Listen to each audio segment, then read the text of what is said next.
안녕하세요. 엔타임 강사 강현입니다. 오늘 엔드타임 포커스 5강입니다. 우리가 이제 요즘 이제 한참 그 우크라이나 전쟁이 벌어지고 있고, 이제 물론 이제 전쟁이 다 끝나고 면밀한 분석을 해야 되겠지만, 우리가 이제 얼핏 이렇게 드는 어떤 세계에 미친 이런 영향에 대해서 살펴보는 시간을 갖도록 하겠습니다. 오늘은 그냥 일부만 또 살펴보고 다음에 기회가 되면은 또 그 영향에 대해서 살펴보도록 하겠습니다. 그렇죠. 그리고 이제 물론 영향이라고 하면 단기적 영향과 또 장기적 중장기적 영향이 있을 겁니다. 그렇죠. 근데 굉장히 요 우크라이나 전쟁이 특이했던 전쟁사에 있어서 특이했던 거는 뭐냐면은 빅텍 미디어 권력이 이제 전면으로 부상했다고 하는 겁니다. 그렇죠. 이거는 각 이제 SNS 이제 소셜 미디어, 이제 개인 미디어가 이렇게 다 이제 스마트폰을 다 갖고 있음으로 해가지고 이제 트위터나 이제 유튜버나 이런데 이제 상황들을 어떤 전쟁 상황들을 실시간적으로 이제 올릴 수 있다라고 하는 겁니다. 올리게 되면은 어떻게 되냐면은 이제 군사 전략과 전술을 작전에 있어서 이제 그러한 것들이 다 정보로 이제 취합이 되는 것이고, 또 어떤 것은 정보 이제 전략에 따라서 이제 그 뭐 어떤 거짓 SNS를 퍼뜨린다던가, 어떤 또한 이제 선전전이라든가 이런 것들이 또 다 가능하게 되었다. 그래서 모두가 다 이제 전쟁에 참여하는 형태로 이제 이루어졌는데, 그러기 때문에 이제 빅텍이 이제 그 어떤 트위터라든가 유튜브에서 어느 한 편을 들어가지고 편을 들 수밖에 없겠죠. 또 그 편을 들어서 상대방에 있는 것을 다 그냥 삭제한다던가, 아니면은 또 어떤 경우에 있어서는 이렇게 그 판단에 의해 가지고 이제 피해자 측에 피해 나는 상황만 이렇게 중점적으로 보여줘가지고 사람들로 하여금 분노를 일으키게 한다던가, 이런 경우도 또한 있을 수 있다. 그럼으로써 이제 빅텍의 이제 권력이 굉장히 전쟁에 미치는 그러한 영향이 커졌다라고 하는 겁니다. 그래서 예전에는 이제 미디어가 이제 종군 기자를 이제 파견하고 그랬어요. 그래서 전쟁 상황을 잘 알 수 있도록. 근데 지금은 종군 기자가 필요가 없어. 많이 이제 물론 있겠지만은 이제 거의 이제, 왜냐면은 다들 스마트폰으로 찍어가지고 실시간으로 다 올리기 때문에 이 종군 기자는 그냥 뭐라 그럴까,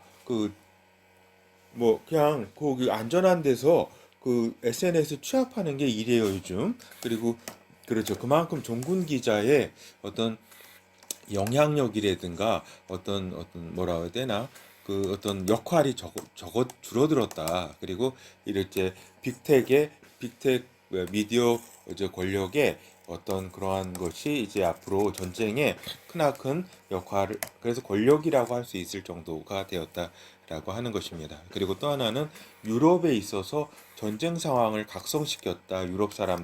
유럽인들이 그동안 한 70년 동안 굉장히 이제 2차 세계 대전 이후로, 물론 이제 뭐 중간에 이제 뭐 동서냉전도 있었지만 편하게 전쟁에 대해서 생각을 일절 안 하고 지냈거든요. 전쟁은 이제 미국이 이제 다 해주겠지, 미군들이 싸워주겠지 이랬는데, 이제 실질적으로 이제 미국이라는 나라도 이제 국가 이익으로 이제 돌아서고, 이제 그렇게 됨으로써 유럽이 이제 발등에 이제, 우리의 문제구나, 전쟁 상황이라는 것은, 이렇게 각성하게 되는 그러한 어떤 영향을 끼쳤다라고 하는 것이고, 또 이제 동북아에 있어서는 전쟁 상황의 어떤 그 압력, 에스컬레이션 되던 것이 다운되는 그러한 효과가 있었다. 동북아는 어떤 중공이라든가 북한이라든가, 좀 이런 이 우크라이나 전쟁에 있어서 러시아가 굉장히 이렇게 힘을 발휘했다고 하면은, 이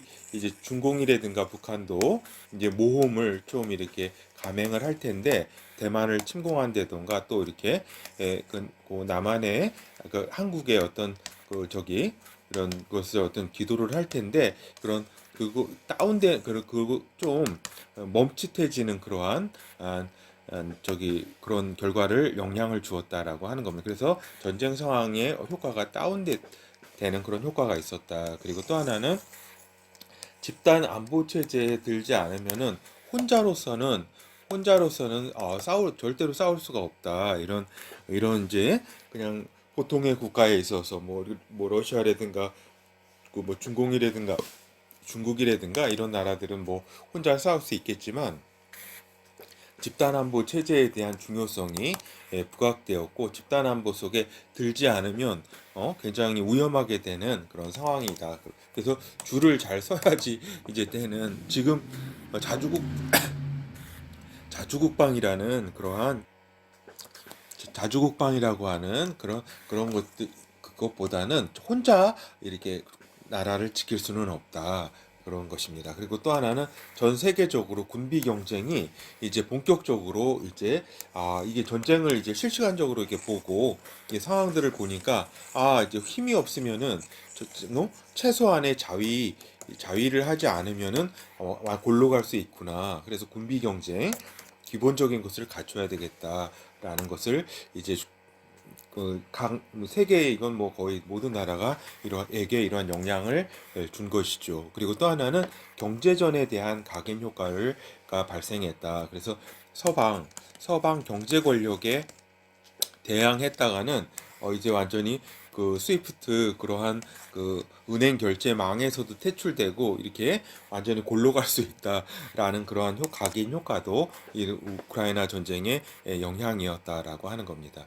그리고 또 하나는 중동에서의 미국의 영향력이 약화되었다라고 하는 겁니다. 그러니까 중동은 이렇게 미국이 머뭇거리면서 이란 문제에 있어서나 또한 여러 가지 문제에 있어서 이제 우방 사우디아라비아라든가 이런 정통적인 우방의 어떤 그런 편에 서지 않는 좀 신뢰감을 좀 이렇게 잃게 만들었다. 그래서 그 아랍에미레이트라든가 사우디아라비아가 이제 뭐예요?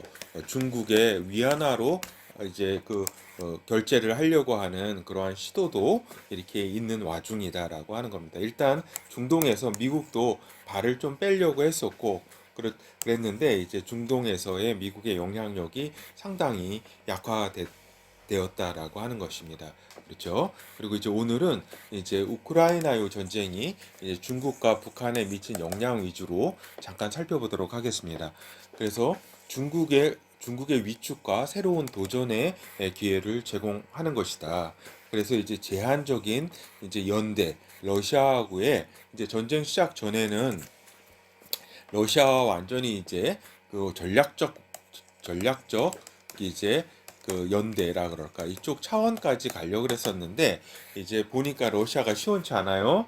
시원치 않으니까 또 서방에 이제 여러 가지 금융 제재라든가 이런 무역 제재라든가 이런 것을 경고하고 있기 때문에 제한적 연대를 이제 갖게 되었다. 그래도 적극적 연대와 또 완전히 외면하면은 또 안 되기 모두 다 적극적 연대와 외면은 모두 중국의 고립을 자초하기 때문에 제한적으로 연대하는 것이 중국이 택한 위축되는 환경 가운데서도 택한 길이다라고 하는 겁니다. 그래서 전략적으로 거리두기를 함으로써 표면적으로는 또 중립을 지키면서 실질적으로는 이제 지원을 하고 있다. 그래서 사이버 테러 등 이제 우크라이나에 대한 해커 공격 등을 이제 중국이 하고 있다는 것이 이제 요번에 이제 뉴스로도 이렇게 나오고 그랬잖아요. 그래서 이렇게 이제 우회적으로 이제 내면적으로 러시아를 돕고 있는 와중이다. 그리고 이제 요번 이제 전쟁의 효과가 이제 러시아가 여러 가지 신용카드라든가 이런 것들을 그 서방의 그런 마스터카드라든가 그런 것들을 못 쓰기 때문에 위안화 이제 여러 가지 결제 시스템이라든가 이쪽으로 러시아를 숨통을 틔워주고 있고 이러한 위안화 강화의 확대의 기회로 중국이 이렇게 활용을 하려고 하고 있다. 그 중에 또한 노력이 이제 사우디아라비아의 어떤 그 에너지 석유 그 대금을 위안화로 이렇게 하려고 하는 그런 노력을 벌이고 있다. 이것이 일단 물꼬가 트면은 다른 나라도 이렇게 하기 때문에 그 달러가 상당히 위축되는 그러한 효과를 가져오게 된다. 그렇죠. 그리고 이제 중국이 그러잖아도 이제 코로나로 인해 가지고 굉장히 그 경제에 타격을 입었는데 또 이제 이미지도 엄청난 타격을 입었죠. 근데 그러한 저성장 기조를 이제 지속할 수밖에 없게 되었다. 그거는 물론 일 수도 있고 또 영향이 어떨지는 모르겠지만 상황에 따라서 이 식량, 우크라이나가 식량 그 밀 생산지 아니에요. 그래서 이 식량 이것이 국제 시장에 미치는 영향이 큰데 여기에 이제 식량과 또 에너지 가격이 상승하게 됨으로써 중국이 이제 그 굉장히 어려움을 또 가중시키고 있는 것이다. 그리고 또 이제 자본의 해외 유출, 그러니까 여러 가지 그 중국이 대만을 칠 가능성이 있기 때문에 또 대만의 자금도 많이 빠져나갔지만은 또 중국의 그 해외 그 자금이 상당히 이렇게 유출이 또 되고 있는 와중이다.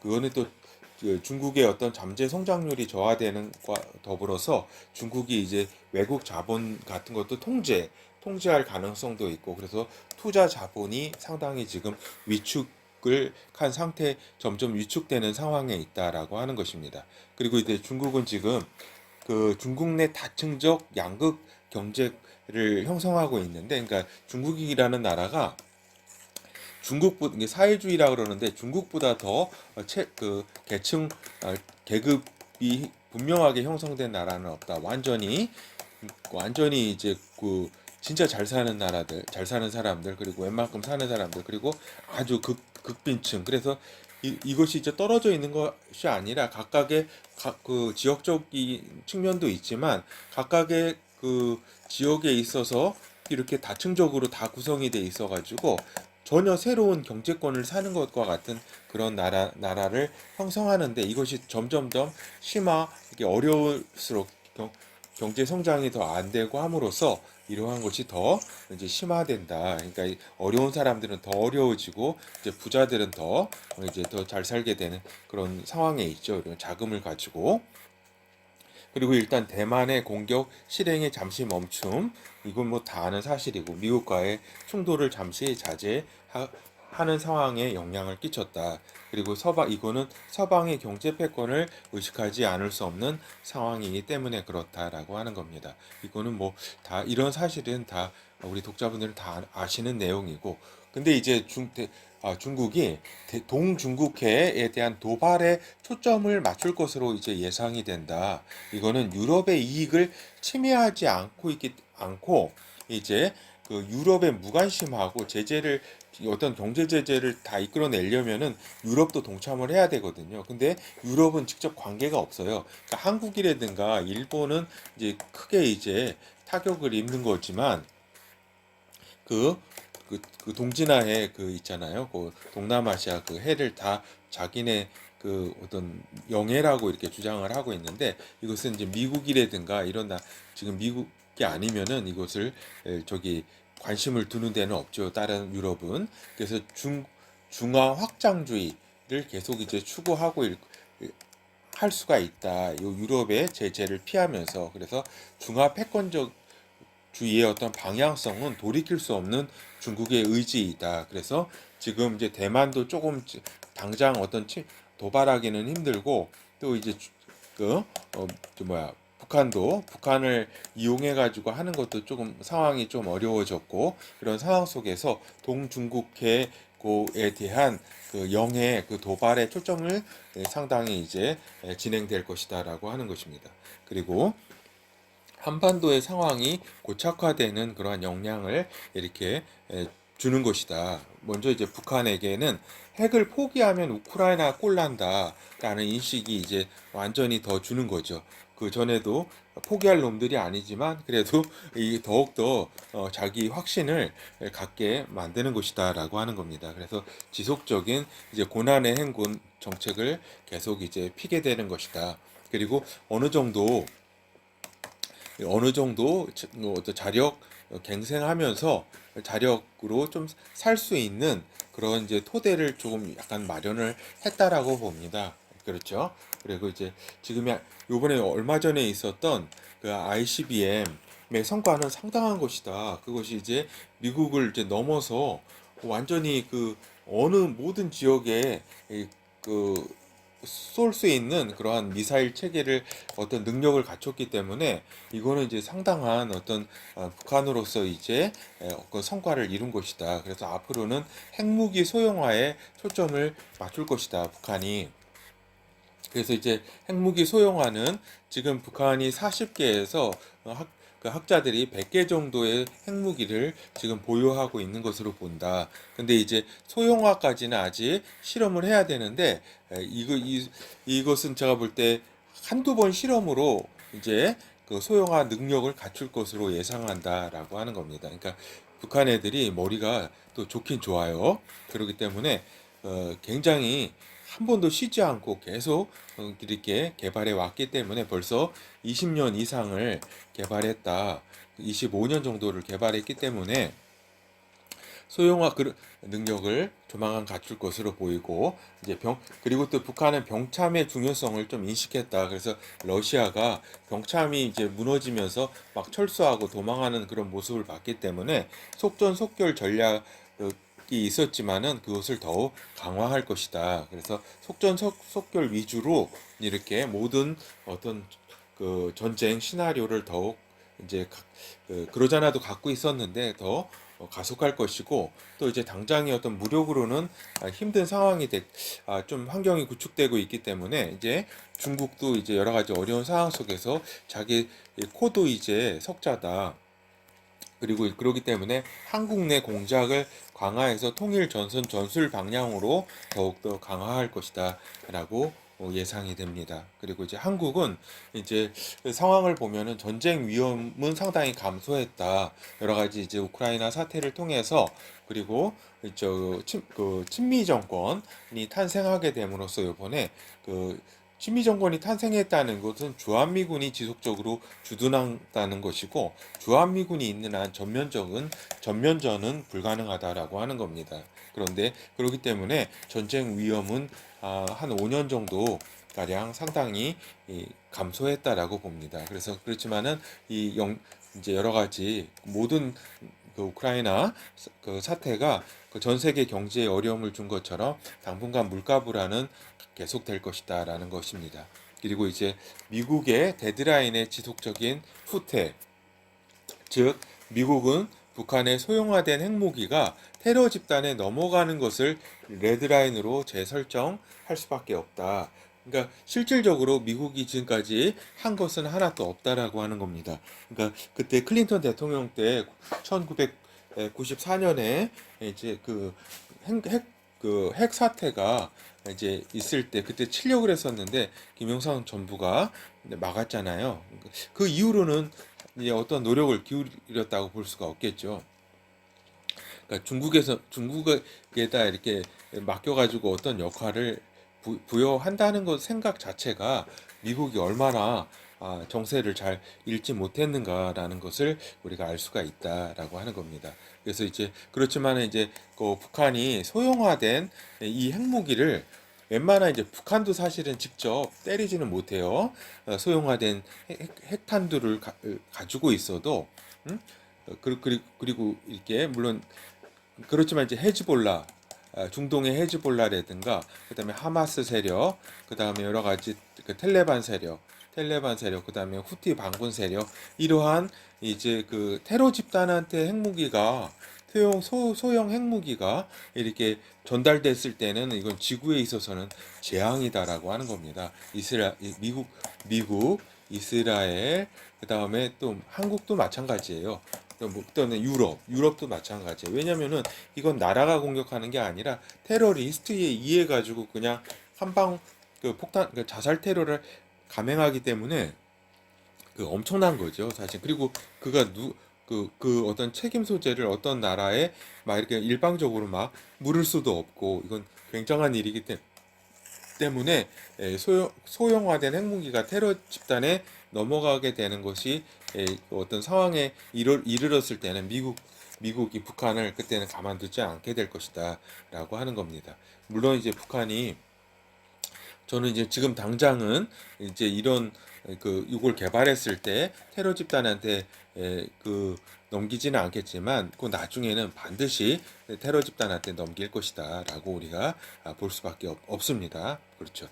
그리고 이제 한국은 실질적으로 미국의 3순위 우방국이다. 한국 스스로 자처한 상황이다라고 하는 겁니다. 그러니까 여러 가지 우크라이나 전쟁에 있어서 미국의 여러 요청이라든가 이런 것에 있어서도 이게 전혀 이렇게 그 어떤 그 미국의 어떤 그런 데 협조를 하지 않은 상황 여러 가지 쭉 오다 이런 상황 속에서 이제 미국의 1순위는 이제 그 영국이라든가 그 캐나다라든가 뭐 뉴질랜드, 호주 이런 나라들이겠죠. 그다음에 2순위는 이제 일본이라든가 이런 나라라고 할 수가 있겠고 이제 3순위 정도로 이제 한국은 위치하게 되었다. 일단은 그 저기죠 주한미군이 계속 이제 주둔할 상황이 되기 때문에 한국이 이제 전면전에 있어서는 이제 국지전은 있을 수 있겠지만 전면적인 위험은 감소했다라고 볼 수가 있겠습니다. 이제 결어를 잠깐 살펴보도록 하겠습니다. 이제 우크라이나 전쟁이라든가 또 우크라이나 전쟁 속에서의 우크라이나 국민들의 어떤 탁월한 어떤 저항, 그다음에 애국적인 저항이 이제 군사 안보적으로는 이제 동북아에 긍정적인 영향을 미쳤다. 즉 중국과 북한의 이제 도발 의지를 저하시키는 그러한 상황이 되었다. 쉽지 않네. 전쟁이라는 게 금방 이길 것 같았는데 러시아가 우리도 러시아 꼴 나면은 뭐 장난 아니겠다. 이렇게 이러한 상황들이죠. 근데 이제 경제적으로는 이제 그 에너지 가격이 벌써 100달러를 훨씬 넘어서 130, 40, 100달러까지 지금 오르고 있고 또 식량 우크라이나가 이제 식량 생산지기 때문에 그 세계 식량의 그 영향 그리고 물가가 불안정해지고 그래서 경제적으로는 그러니까 부정적 영향을 주었다. 그러니까 두 가지 군사 안보적으로는 이제 긍정적인 영향을 동북아에 그리고 경제적으로는 부정적인 영향을 주었다. 일본도 상당히 지금 물가가 이제 오르고 있는 상황이다. 그래서 이제 엔타임적 시각에서 볼 때는 이제 동북아는 대전을 통해서 중국, 미국, 일본 세력이 모두 약해져야 한다. 왜 그러냐면은 그래야 중동에서 일어나는 적그리스도 제국이 세계를 제패하는 그러한 길이 열리게 되는 것이다. 그래서 중국이라든가 미국이라든가 일본이라든가 이러한 세력들이 이렇게 이제 일단 어떠한 형태로든지 무너져야지. 그러니까 미국은 이제 좀 스스로 무너지고 있고 또 여러 가지 그 대환란 가운데 여러 가지 자연 재앙으로도 상당히 무너질 텐데 하여튼 무너져야지 전 3년 반까지 무너져야지 이런 세력들이 그래야지 적그리스도 제국이 이제 중동에서 나오기 때문에 동북아 대전은 일어날 수밖에 없다. 그리고 이제 그 우크라이나 전쟁은 엔드타임 스케줄로 볼 때 동북아의 충돌을 지연시키는 효과를 가지고 왔다라는 것입니다. 그렇죠. 그래서 이것은 이런 2번과도 좀 일맥상통하는 그러한 우크라이나 전쟁의 영향이라고 볼 수 있겠습니다. 그래서 앞으로의 지금 아까도 첫 말씀드렸지만 서해에서 말씀드렸지만 이제 빅텍의 어떤 결정이라든가 이것이 상당히 이제 그 전쟁에 있어서 중요한 어떤 요소로 작용하게 되었다라는 겁니다. 알았죠? 이것이 처음 모든 국민, 모든 세계 거의 모든 사람들이 스마트폰을 소유하게 됨으로써 그 스마트폰으로 전쟁을 생중계하는 것이 이제 가능하지 않느냐, 그 빅텍이 이제 선택을 하기 때문에 그러하다라는 것을 말씀드리면서 다음 시간에 뵙겠습니다.